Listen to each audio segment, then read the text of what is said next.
The industry is shaking, and the streets are talking because Terrence Howard just came through with a bombshell that has everyone revisiting those jaw-dropping claims Katt Williams made last year. Terrence didn't mince words, and he definitely didn't come to play, because when asked if he had ever turned down one of those infamous invites from Diddy, he said "Helly yeah," and then spilled exactly what happened when he did. According to Terrence, Diddy had been asking him for weeks to come hang out under the guise of acting, coaching. But something didn't sit right with him, and when his assistant told him Diddy wanted to hang out again, Terrence flat out asked, "For what?" That's when his assistant dropped the real tea, implying Diddy had other intentions. Child, if that isn't deja vu to what Katt Williams said on Club Shay Shay, then I don't know what is. Because remember, Katt had already told Deuce about the shady invitations, the freak-offs, and how saying no could make you enemy real quick. And now with Terrence Howard stepping forward to back those exact claims, things just got messy for real. It's not just some wild rant anymore, it's starting to look like a pattern. And let's be real, the fact that Terrence has always marched to the beat of his own drum and isn't one to play Hollywood politics just adds fuel to the fire. He's not doing this for clout or to trend. He's doing it because something in him said enough is enough, and now he's standing 10 toes down beside Katt Williams. The timing of this is wild too, because as more celebs start to distance themselves from Diddy amid growing allegations, here comes Terrence planting his flag and saying, "Yeah, I've seen what Katt's seen, and I'm not staying silent anymore." And if you think that's the end of it, baby, you haven't seen anything yet. Now let's talk about Dave Chappelle.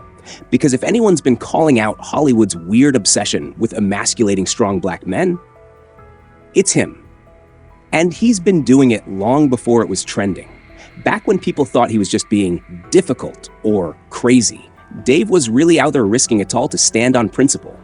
He told us straight up that the industry kept trying to put him in a dress, even when it made zero sense for the role.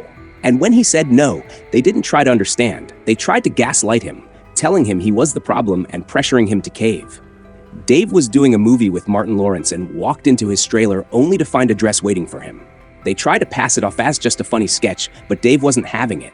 He said no multiple times, and instead of respecting that, they kept pushing, bringing in producers, directors, everybody they could to try to wear him down. And when he didn't budge, they started painting him as difficult to work with. All because he wanted to keep his integrity intact. He even connected the dots himself, asking why every major black comedian seemed to end up in a dress at some point, like it was some unspoken rite of passage. Dave wasn't playing along, and when the pressure got too much, he walked away from a $50 million Comedy Central deal and left the country altogether, just to protect this piece and his principles. He later told Oprah that it wasn't just about one sketch. It was about a system trying to strip away the dignity of black men under the guise of comedy. And the craziest part? He was right. Because now, years later, others like Katt Williams and Terrence Howard are echoing those exact same sentiments. And suddenly, Dave's refusal doesn't look so radical. It looks prophetic. Then there's Kevin Hart, whose story might not be as loud, but definitely raised eyebrows in all the right places. Because while Kevin played it cool in interviews, he made it clear that he had boundaries too, even saying there were certain lines she wasn't willing to cross to protect this brand. He joked about being asked to dribble a basketball on a talk show, and how hair fused because he didn't want to look stupid, but that wasn't just about a basketball. That was about image, control, and self-respect. He said on record that he hadn't been asked to wear a dress, but made it very clear that if the time came, he'd have to weight that decision against protecting his brand.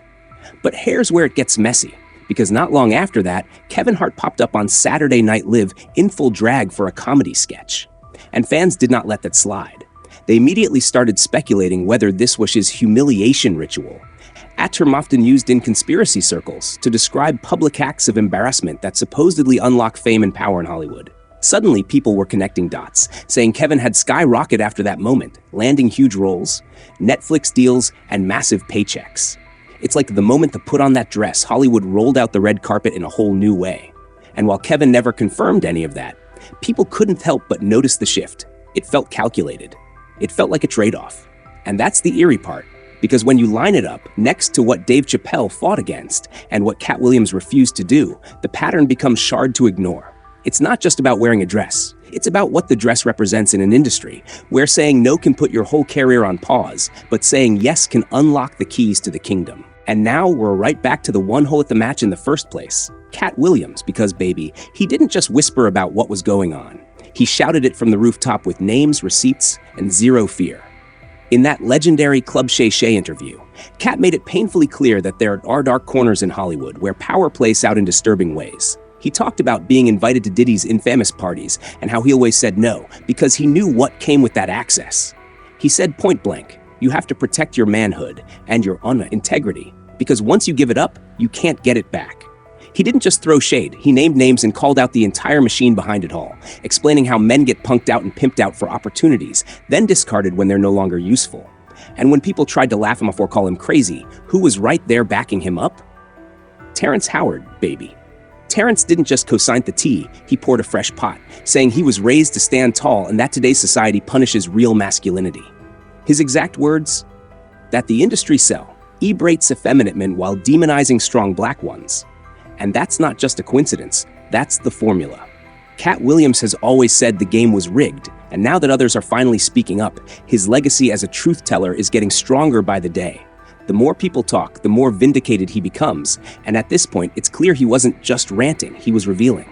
And that's why folks are circling back to everything he's ever said, because when the truth ages well, it turns into prophecy. So go ahead and drop your thoughts in the comments.